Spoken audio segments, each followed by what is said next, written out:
কথা বলবো না, নেগেটিভ কথা বলবো। তার কারণ মাইনাসে মাইনাসে কি হয় বলেন তো, নেগেটিভ কথা বলবো। জামাত ইসলাম তো সরকার গঠন করতে পারবে না, আপনি খামাখা কেন দৌড়দৌড়ি করতেছেন? ডক্টর শফিকুল ইসলাম মাসুদ কি দেবে আপনাকে? মানুষকে মেন্টাল মোটিভেশন দেওয়া।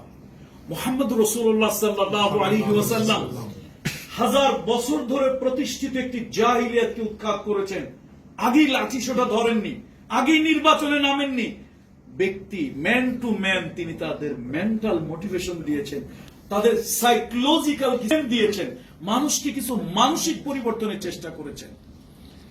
দেশ যখন আছে সরকার কেউ না কেউ গঠন করবেই। আওয়ামী লীগ আপাতত আসতে পারছে, বিএনপি হোক অন্য কেউ, সরকার তো কেউ গঠন করবে। এদেশের রাষ্ট্র চেয়ার তো খালি থাকবে না। আমার প্রশ্ন হচ্ছে, আমি তো জামাত ইসলামের জন্য লড়ছি না, আমি লড়ছি একটা আদর্শের জন্য। আমি যদি একজন ব্যক্তি হই, আমি আদর্শের উপরে থাকবো। আর যদি আল্লাহর মেহেরবানি সরকার গঠন তারা নাও করে, অন্তত ডক্টর শফিকুল ইসলাম মাসুদ আলহামদুলিল্লাহ বাংলাদেশ এবং বাংলাদেশ ছাড়িয়ে আন্তর্জাতিক পরিমণ্ডলে একটা পরিচিত মুখ, একটা নন ফিগার, নন ফেস। সুতরাং আল্লাহর মেহেরবানি এরকম ব্যক্তিরা যদি কোনো অঞ্চলের নেতা হয়, নির্বাচিত এমপি হয়, জনপ্রতিনিধি হয়, পার্লামেন্টের আইন প্রণেতাদের একজন হয়, তাহলে সুবিধা হলো ওই এলাকায় মিথ্যা মামলা, ভৌতিক মামলা, গায়েবী মামলা, হয়রানিমূলক মামলা এগুলি হবে না। সুতরাং আপনাকে মানুষের কাছে যেতে হবে।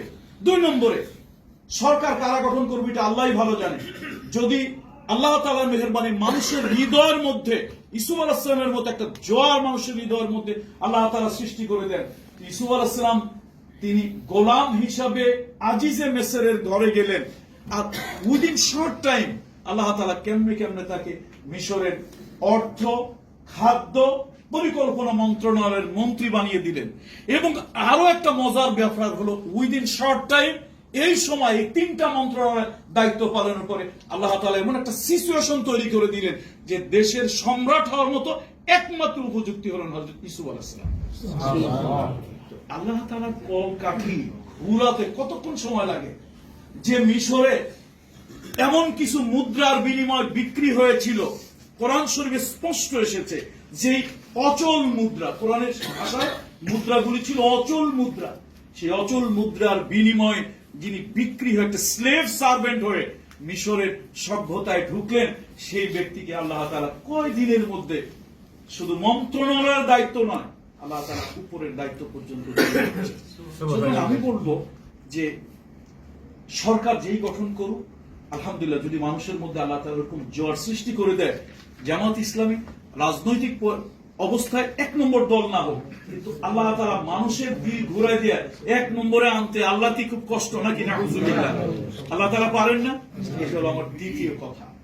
প্রথম কথা হচ্ছে, একজন আদর্শিক ব্যক্তির জন্য, একটা আদর্শের জন্য আমি লড়তেছি। কে জয়ী হবে, কে বিজয়ী হবে, কে হারবে, কে জিতবে, ওটা হলো পরের কথা।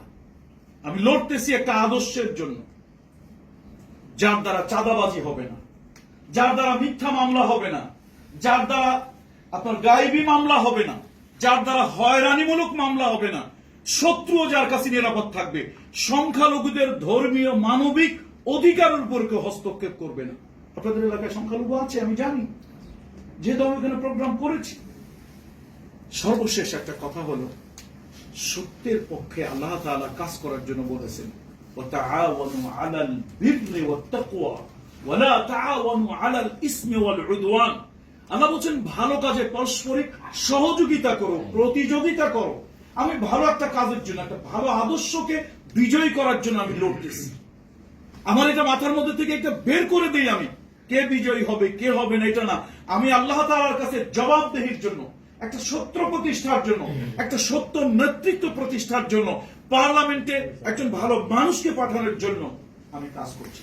চতুর্থত আমার বক্তব্য যেটা, সেটা হলো, ধরুন জামাত ইসলামী সরকার গঠন করলো না, জামাত ইসলামী যদি 5 জন সদস্য যায়, 5 জন বাদ দিলাম, 1 জন সদস্য যায়, তার নাম ডক্টর মাসুদ, 1 জন সদস্য যদি যায় আর ওখানে 330 জন অথবা 350 জন পার্লামেন্টারিয়ান যদি বিভিন্ন কনস্টিটিউয়েন্সিকে ভাগ করে 330 অথবা 350 সংরক্ষিত দিয়ে বললাম, সেখানে যদি যায়, একজন ব্যক্তি মাসুদ যদি পাশ করে, অন্তত কোরআনের আইন প্রতিষ্ঠা করতে পারবে না, কিন্তু অন্যায়ের বিরুদ্ধে, অসত্যের বিরুদ্ধে, তারপরে উন্নয়নের নামে ভৌতিক বাজেট, পকেট ভরা বাজেটের বিরুদ্ধে একটারও প্রতিবাদ করতে পারবে সে ডাক্তার মাসুদ। আমি কি ভুল বললাম? তো আমার কে বিজয় হবে, কে হবে না, কারা সরকার গঠন করবে, এই চিন্তা মাথার থেকে ঝেড়ে দেন। আপনি তৃণমূলে যাবেন, 10টা লোকের কাছে যাবেন, 10 ধরনের কথা বলবে আপনাকে। নিয়ে তোমাকে ভোট দিয়ে লাভ কি? তোমাকে বিজয় হতে পারবে, ভোটটাই পচবে, পচুক। অন্তত আমার ভোটটা আমি সর্বশেষ 6 নম্বরের কথা হচ্ছে, আমার ভোটটা আমি সত্যের পক্ষে দেব। ভোট যদি আমার কাছে আমানত হয়, কিয়ামতের ময়দানে আল্লাহর আদালতে যদি জিজ্ঞাসা করার প্রয়োজন হয়, তাহলে আল্লাহকে আমি বলবো, আমার ভোটের যিনি প্রার্থী, আমার কনস্টিটিউয়েন্সি যিনি প্রার্থী, ওই প্রার্থী বিজয় হয়েছে কি হয় নাই, ওই দল ক্ষমতায় যেতে পেরেছে কি পারে নাই, আমি অন্তত শরীয়তের পক্ষে, সত্যের পক্ষে একজন ভালো মানুষকে ভোট দিয়েছি, অন্যকে মোটিভেট করার চেষ্টা করেছি, আল্লাহ তাআলা যাতে তার আমানতটা নষ্ট না হয়। সুতরাং আপনাদের এই 6টা, এই মানুষের বিভিন্ন ধরনের বক্তব্য, তার উত্তর এই 6টা বিষয়ের উপর আপনাকে থাকতে হবে। আলহামদুলিল্লাহ, আপনাদের বাউফল উপজেলার মধ্যে আপনাদের কনস্টিটিউয়েন্সি কয়টা উপজেলা? একটা নাকি? 15টা ইউনিয়ন। এটি খুব, আমার এলাকা, আমার কনস্টিটিউয়েন্সি, সেটা তো অনেকগুলো ইউনিয়ন, তারপরে এর থেকে আরো অনেক বেশি আছে। তো তার মধ্যে আপনাদের বাউফলটা আমি যতটুকু জানি, আমি তো 5টা ইউনিয়নে মাহফিল করেছি। এখন হয়তো ব্যস্ততার কারণে আমার বিভিন্ন শিক্ষা প্রতিষ্ঠানিক ব্যস্ততা, তারপর সামাজিক ব্যস্ততা, রাজনৈতিক ব্যস্ততা, আন্তর্জাতিক বিভিন্ন দেশে যাই, সেই ব্যস্ততার কারণে হয়তো আপনাদের এলাকায় যেতে পারি কম, কিন্তু তারপর তো আমার যতটুকু আইডিয়া আছে, আলহামদুলিল্লাহ, কালাইয়া যদি একটা জোয়ার সৃষ্টি হয়, এই জোয়ারের প্রভাব আপনাদের তৃণমূল পর্যায়ে, গ্রামে গঞ্জে, ঘরে চলে যাবে ইনশাআল্লাহ। আলহামদুলিল্লাহ, তারপরে এটা নিয়ে কাজ করুন। আদর্শের পিছনে কাজ করতে হলে বিজয়ীকে হবে না হবে। শহীদ আব্দুল মালিক রহমতুল্লাহ একটা কথা আমার ভালো লেগেছে, এবং এটা আমাকে দারুণ ভাবে আমার ব্রেনকে প্রভাবিত করেছে। উনি একটা কথা বলেছিলেন যে আমরা এমন একটা আদর্শের জন্য লড়ি। আপনি এখন যদি মিছিলে যান, যাইতে হবে কি দিয়ে? পাও দিয়ে। তো পাও সুস্থ না থাকলে আপনি মিছিলে যাবেন কিভাবে? মিছিল করতে হলে আপনার হাত লাগবে, মুখ সুস্থ থাকা লাগবে। এটা নয়, আপনি কি দিয়ে করবেন? ওনার তো এখন কথাটা যে আমরা এমন একটা আদর্শের জন্য লড়ি, কেউ যদি আমার পাও ভেঙে দেয়, আমি খুঁড়িয়ে খুঁড়িয়ে যাব। কেউ যদি আমার হাত পা কেটে দেয়, ভেঙে দেয়, আমি তারপরে গড়িয়ে গড়িয়ে যাব। এরপরও যদি কেউ আমাকে বাধাগ্রস্ত করে, আমি কল্পনার উপরে ভর করে তারপর আমি সামনের দিকে কল্পনা এগিয়ে যাব। এটা কিন্তু বিরাট একটা কথা। আমাকে বিজয়ী হতে হবে। আমি এই জন্য আগে বলেছি যে আপনারা যারা আছেন, একটু নেগেটিভ কথা বলবো, প্লিজ এটাকে আবার খারাপ ভাবে নিবেন না। আমি বিজয়ের কথা বলছি না, আমি সরকারের কথা বলছি না, আমি বলছি দায়িত্ব, ইমানি দায়িত্বের কথা। আমি বলছি সত্যের পক্ষের কথা। সত্যের পক্ষে যদি একজন লোক থাকে, আমি নিঃসন্দেহে ওই একজন লোকের পক্ষে থাকবো। আমি অন্তত এইটা তো দৃঢ়তার সাথে আমি বলতে পারি, ডক্টর মাসুদ চাঁদাবাজি করবে না। এইটা বলতে পারি 100%। সে কোন দলের, কোন মতের, কোন আদর্শের, কোন ধর্মের, এটা আমি দেখলাম না। ব্যক্তি মাসুদকে বলছি, সে অন্তত তার মতো একটা লোক মানুষকে মিথ্যা মামলা দিয়ে হয়রানি করবে না। এরকম একটা আদর্শের পিছনে কি আমার থাকতে হওয়া উচিত নয়? এই জন্য আপনারা যত পজিটিভ কথাগুলো বলছেন, হ্যাঁ পজিটিভও দরকার আছে, কিন্তু মাঠে কাজ করতে হলে সবাই আপনাকে পজিটিভ কথা বলবে এরকম না, কেউ নেগেটিভ কথা বলবে। সেই নেগেটিভকে মাথায় নিয়েই আপনাকে সামনে দিকে এগিয়ে যেতে হবে। আলহামদুলিল্লাহ, ভালো কাজ করবেন। তবে কোরআনুল কারীমের সূরা মাঈদার যে আয়াতে কারিমা আমি পড়েছি, ইয়া আইয়ুহাল্লাযীনা আমানু উফু বিল উকুদ, এই যে আজকে আপনারা একত্রিত হয়েছে, এটা কিন্তু এক ধরনের ঐক্যবদ্ধতার শপথ যে আমরা এই পক্ষে কাজ করব। কোরআনুল কারীম বলেছেন, কোন উকুদ যদি তোমরা করো, কোন আহাদ, কোন ধরনের প্রতিশ্রুতি, কোন ধরনের সংঘবদ্ধ চুক্তি যদি তোমরা করো, খবরদার সেটা খেয়ানত করবে না। আয়াতুল মুনাফিক, মুনাফিকের যে আলামত, সেই আলামতের ভিতরে অন্যতম একটি আলামত হচ্ছে যখন সে ওয়াদা করে, সে ওয়াদা কি করে? খেলাফ। সুতরাং আলহামদুলিল্লাহ, আমি বিশ্বাস করতে চাই এখানে আপনারা সবাই অন্তত এই মানসিকতার লোকজন একত্রিত হয়েছেন যে আপনারা কোনো ওয়াদা খেলাপ করবেন, আপনারা একটা আদর্শকে সামনে নিয়ে, সে আদর্শটাকে ব্যক্তি মাসুম, সে আদর্শকে নিয়ে আপনারা সামনে নেমেছেন। জনপ্রতিনিধি একজন না একজন হতেই হবে।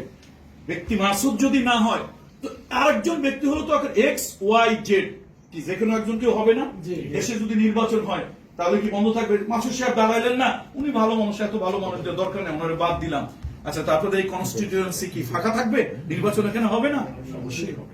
সুতরাং আলহামদুলিল্লাহ, আমি আপনাদেরকে অনুরোধ করছি ভালো কাজে আপনারা সহযোগিতা করবেন।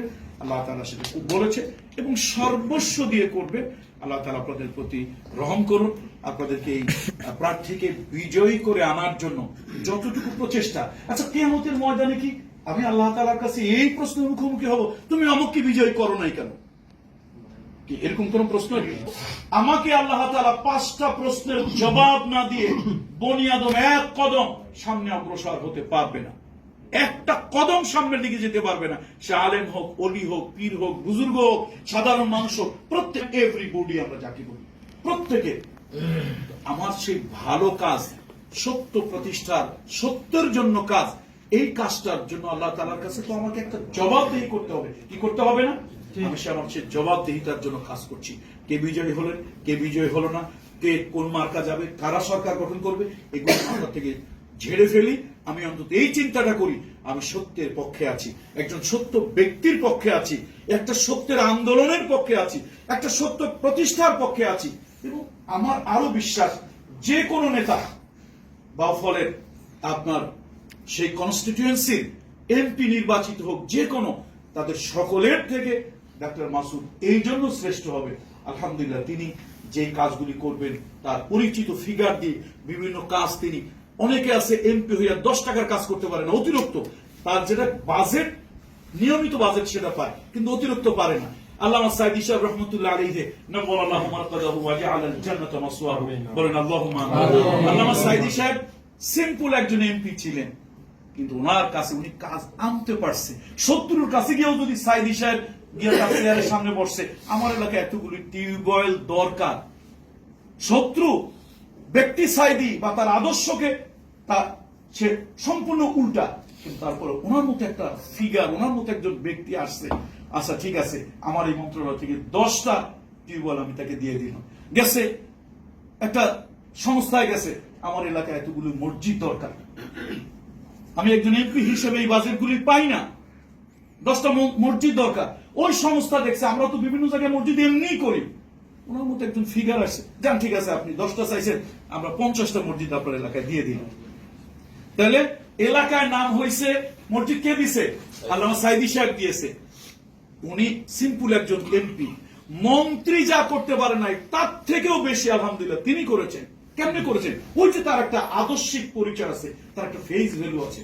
আলহামদুলিল্লাহ, মাসুদ ভাই যদি আপনার এলাকার এমপি হয়, একদম নরমাল একদম সিম্পল এমপিও যদি হয়, একটা জাগ্রেল মন্ত্রী যা না পারবে, ইনশাআল্লাহ উনি তার থেকে বেশি পারবেন ইনশাআল্লাহ। এটা হচ্ছে ব্যক্তির একটা পরিচয়, ব্যক্তির একটা সেই অবস্থা। আলহামদুলিল্লাহ, আল্লাহ থেকে সেই বুদ্ধি, জ্ঞান, দূরদর্শিতা ইত্যাদি এটা আল্লাহ তাআলা দিয়েছে। আল্লাহ তাআলা আপনাদের সকলের প্রতি রহম করুন। আপনাদের কালাইয়া অত্যন্ত সমৃদ্ধ একটা ইউনিয়ন। আলহামদুলিল্লাহ, আপনারা অনেক এলিট শ্রেণীর লোক, হাই সোসাইটির লোক। আপনারা যদি বিজয়ের জন্য একটা পরিবেশ সৃষ্টি করতে পারেন, আমার বিশ্বাস বাকি ইউনিয়নগুলোতে আপনাদের জোয়ার যাবেই। নদীর একদিকে জোয়ার আসলে আরেক দিকে যেমন চলে যায়, আপনারা জোয়ার সৃষ্টি করতে পারলে আলহামদুলিল্লাহ আগামী দিনের কালাইয়ার এই কনস্টিটিউয়েন্সির এমপি হোক, অভিভাবক হোক, তার মাঝি হবে, কর্ণধার হবে ডাক্তার শফিকুল ইসলাম মাসুদ। আল্লাহ আপনাদের সকলকে কোন ধরনের মুনাফিকি, কোন ধরনের হিপোক্রেসি, রাসূল সাল্লাল্লাহু আলাইহি ওয়াসাল্লাম একটা কথা বলেছেন, এই কথাটা বলেই আমার বক্তব্য শেষ করছি। আল্লাহর হাবিবের একটা স্পষ্ট হাদিস, মান গাশশানা, এটা আপনাদের প্রত্যেকের মনে রাখা দরকার। মান গাশশানা ফালাইসা মিন্না, ধোঁকাবাজি যারা করে, আমি মুহাম্মদ রাসূলুল্লাহ সাল্লাল্লাহু আলাইহি ওয়াসাল্লাম বলছি, আমি রহমতের নবী বলছি, সে আমার উম্মতের, আমার দলভুক্ত নয়। সুতরাং আলহামদুলিল্লাহ উপরেও যা থাকবে ভিতরেও তাই থাকবে। কি ভাই ঠিক কিনা বলেন? বলেন ইনশাআল্লাহ, বলেন ইনশাআল্লাহ। উপরেও যা থাকবে ভিতরেও থাকবে। উপরে সুন্দর সুন্দর কথা বলে গেলাম, ভিতরে গিয়ে আবার আরেক রকম বললাম। ভাই এটা হলো মুনাফিকি, হিপোক্রেসি। এটা রাসূল সাল্লাল্লাহু আলাইহি ওয়াসাল্লাম নিষেধ করেছেন। এই জন্য আমরা এই জাতীয় হিপোক্রেসি কেউ করবো না। আল্লাহ তাআলা আপনাদেরকে বরাকা দান করুন। আল্লাহ তাআলা আপনাদের কাজের গতিকে বৃদ্ধি করুন। আপনারা অনেক সম্মানী মানুষ, এখানে আমার ডাইনে আমার ভাই আপনারা আছেন। আল্লাহ তাআলা আপনাদেরকে আরো বেশি সম্মানিত করুন। যে যে দলের যে যে আদর্শ, এবং ভিন্ন দল ভিন্ন আদর্শের লোক তো থাকতে পারে। একটা কনস্টিটিউয়েন্সিতে সবাই তো আর জামাতকে ভালোবাসে এরকম লোক না, জামাতকে অপছন্দ করে, ঘৃণা করে, এরকম লোকও তো আছে। আমরা প্রত্যেকটা লোকের কাছে যাবেন, প্রত্যেকটা লোকের কাছে যাবেন, প্রত্যেকটা লোকের কাছে সাথে একটা ভালো আন্তরিকতাপূর্ণ সম্পর্ক, এবং তাকে আস্থায় নিতে হবে। আপনি যদি সে আপনাকে অপছন্দ করে, ঘৃণা করে, পছন্দই করে না, কিন্তু তারপরও তার আস্থায় যদি আপনি আসতে পারেন যে এই লোকটা এমপি অভিভাবক হলে আমি মিথ্যা মামলায় যাব না, মিথ্যা জেলে যাব না, হয়রানির শিকার হব না, চোখ রাঙানির শিকার হব না, সে কিন্তু আপনার আদর্শিক বিরোধী দলের বিরোধী মতের হয়েও আলহামদুলিল্লাহ আপনার কাজ করবে। এরকম একটা সিচুয়েশন আপনারা সৃষ্টি করুন, সেই আশা আমি ব্যক্ত করে, এবং আপনারা আজকে যেই একটা ওয়াদার মধ্যে ঐক্যবদ্ধ হলেন, আল্লাহ তাআলা কোরআনুল কারীমের ভাষা অনুযায়ী সেই ওয়াদার উপরে আপনাদেরকে এক প্রতিষ্ঠিত থাকার তৌফিক আল্লাহ তাআলা দান করুন। আপনারা বিভিন্ন সম্মানী লোকেরা যারা এসেছেন, সবার সাথে আমার ওরকম ফেস টু ফেস বা এরকম বাইনে পরিচয় নাই। আল্লাহ আপনাদেরকে খুব বেশি সম্মানিত করুন। আমি আপনাদের প্রত্যেকের জন্য, পরিবার পরিজনের জন্য, আপনাদের ব্যবসা বাণিজ্য, চাকরি নকরির জন্য দোয়া করছি। আল্লাহ তাআলা আমার প্রতি রহম করুন। আসসালামু আলাইকুম ওয়া রাহমাতুল্লাহি ওয়া বারাকাতুহু।